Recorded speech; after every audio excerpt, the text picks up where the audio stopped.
Everything around us is in a constant state of flux. Nothing ever truly stays the same. Think about your day. The temperature outside doesn't just stay at one number. It rises in the morning. It falls in the evening. A plant in your window doesn't appear fully grown overnight. It grows taller, little by little, every single day. Even things that seem still, like a mountain, are slowly changing due to erosion over millions of years. This idea of change is one of the most fundamental concepts in our universe. We are always experiencing it, whether we are conscious of it or not. Understanding change is the first step to understanding the world in a deeper, more mathematical way. To really get a handle on change, we need to think about how fast it's happening. This is what we call a rate of change. For example, if you are driving in a car, your position is changing, but just knowing that you are moving isn't the whole story. When we talk about rates of change, we often start by thinking about the average rate. Let's go back to our car trip example. Suppose you travel 120 miles in 2 hours. To find your average speed, you would divide the total distance by the total time. So 120 miles divided by 2 hours gives you an average speed of 60 miles per hour. This is a very useful number, but does it tell you how fast you were going at every single moment during that trip? Not at all. You might have been stuck in traffic for a while, moving at 10 miles per hour. And later sped up to 75 miles per hour on the open highway. The average rate of change gives us a summary over a period of time, but it hides all the details of what happened within that period. Think about a hiker climbing a mountain. Let's say in 1 hour, they gain 1,000 feet in altitude. Their average rate of ascent is 1,000 feet per hour, but during that hour, they might have climbed a very steep section very quickly, then stopped for a few minutes to catch their breath on a flat part. The average rate smooths out all these variations. Instead of looking at their progress over a whole hour, we could look at it over a much shorter interval. 1 hour, 1 minute, 1 second. For example, measure their altitude change over just 1 minute. Perhaps they climbed 20 feet. That's a more specific piece of information. So, how do we actually calculate this instantaneous rate of change? This is where the derivative comes in. You can think of the derivative as a mathematical tool, a special kind of magnifying glass. When you have a situation that is changing, represented by a mathematical function, the derivative lets you zoom in on any single point you choose. Once you've zoomed in, it tells you exactly how fast things are changing at that precise moment. It's the instantaneous rate of change, not an average over an interval.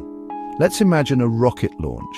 Picture a graph where the horizontal axis is time and the vertical axis is altitude. The path would be a curve. It starts at 0 and it gets steeper as the rocket accelerates. The derivative of this function gives us another function. If we plug a specific time into this new derivative function, say 10 seconds after launch, it will tell us the rocket's exact velocity at that 10-second mark. It's a powerful way to analyze the motion in detail.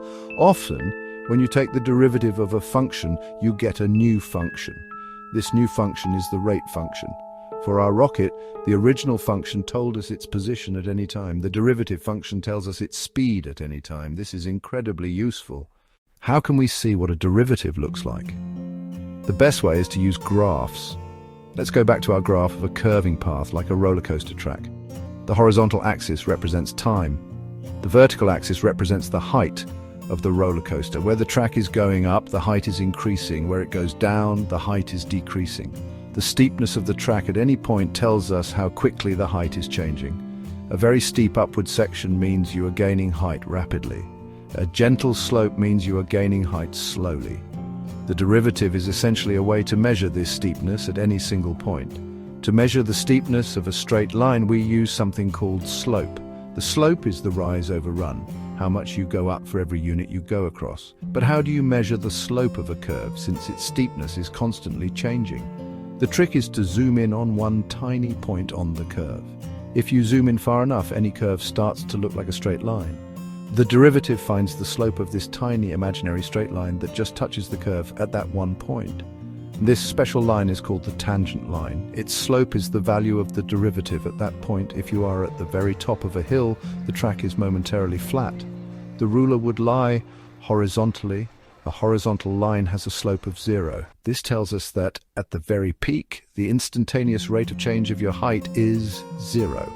You are neither going up nor down at that precise moment. So The derivative at a point is simply the slope of the tangent line at that point. If the tangent line is pointing steeply upwards, the derivative has a large positive value. If slightly downwards, a small negative value.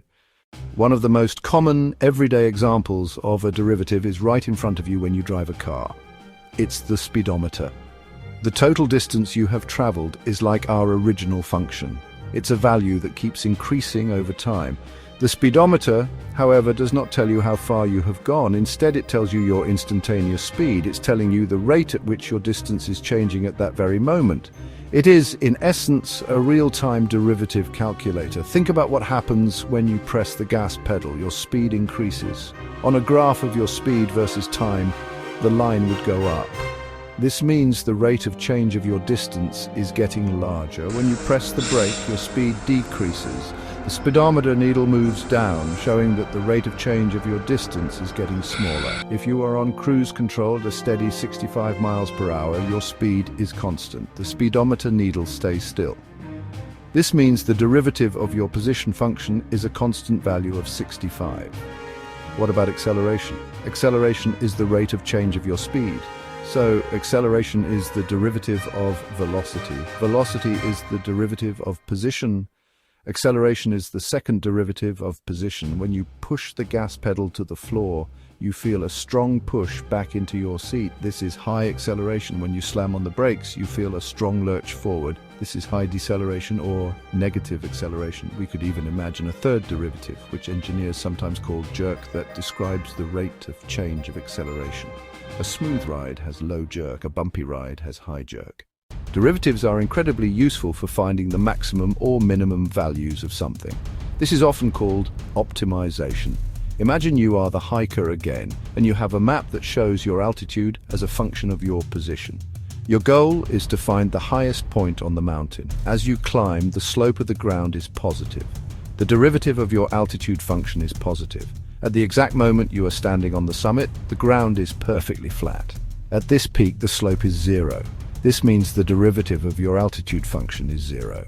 After you pass the peak and start going downhill, the slope becomes negative. The derivative is now negative. Imagine a company wants to maximize its profit. They might have a function that describes how their profit changes based on the price they set for their product. If they set the price too low, they'll sell a lot but won't make much money on each item. If they set the price too high, they won't sell very many. Somewhere in between is a sweet spot, the price that results in the maximum possible profit. To find this price, an economist would take the derivative of the profit function and set it equal to 0. Suppose an engineer wants to build a tin can using the least amount of metal possible, while still holding a certain volume.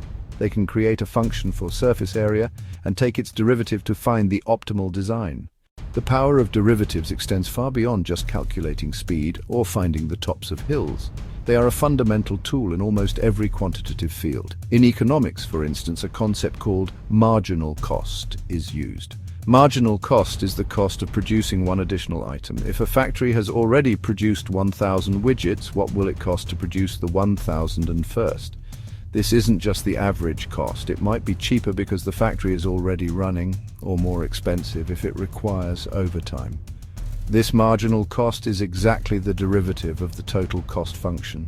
In biology, derivatives are used to model population growth. The rate at which a population of bacteria grows is often proportional to its current size. A function describing the population over time can be created. The derivative tells us the population's growth rate at any instant. This can be used to predict how quickly a disease might spread through a population. In chemistry, derivatives describe reaction rates. Chemical reactions don't happen all at once. The rate of the reaction, how fast reactants are being consumed, is the derivative of the concentration function with respect to time. Even in computer science, derivatives are essential. In machine learning, gradient descent uses derivatives to train models. It computes the derivative of the cost function, then takes a small step in the downhill direction to find a better solution. This is how many AI systems learn from data. So far, we've talked about the concept of the derivative. But how is it actually calculated mathematically? The formal definition uses an idea called a limit. It's a way of making the process of zooming in mathematically precise. Let's go back to our idea of finding the slope. We started by finding the average slope between 2 points on our curve. Let's say one point is at position x, the other point is a small distance away at x plus h. The value h represents our interval. We find its slope with the familiar rise over run formula. The rise is fx plus h fx, so the average rate of change is fx plus h fx per h. This gives the slope of the secant, the average speed over the interval h. But we want instantaneous speed, not average. To go from average to instantaneous, we make h smaller and smaller. We watch what the slope formula does as h approaches 0. We can't plug in h equals sine 0. Division by 0 is undefined. Instead, we use a limit. We ask, as h and 0, what value does fx plus h fx per h approach? That limiting value is the derivative fx. Might seem abstract, but it's the rigorous foundation of everything we've discussed. For many common functions, mathematicians did the limit work and found rules and shortcuts. So once you understand the idea, you don't need the limit definition every time. You can use these rules to find derivatives quickly and easily. These quick rules, power rule, product rule, chain rule, become your toolbox for working problems efficiently. Learning about derivatives isn't just about passing a math class or learning a new formula. It's about gaining a fundamentally new and more powerful way to see and understand the world around you. You don't just see a plant growing, you can think about the rate of its growth and how that rate might change with more sunlight or water. It gives you a language to talk about change with precision. This new perspective is why derivatives are a cornerstone of science, engineering, and finance. Far from being an abstract piece of math, the derivative is a lens that sharpens our view of the universe, revealing the hidden dynamics that govern the ever-changing world we live in. It begins with the simple idea of change and provides a rigorous way to measure it. The slope of a tangent line at a single instant. End of lesson.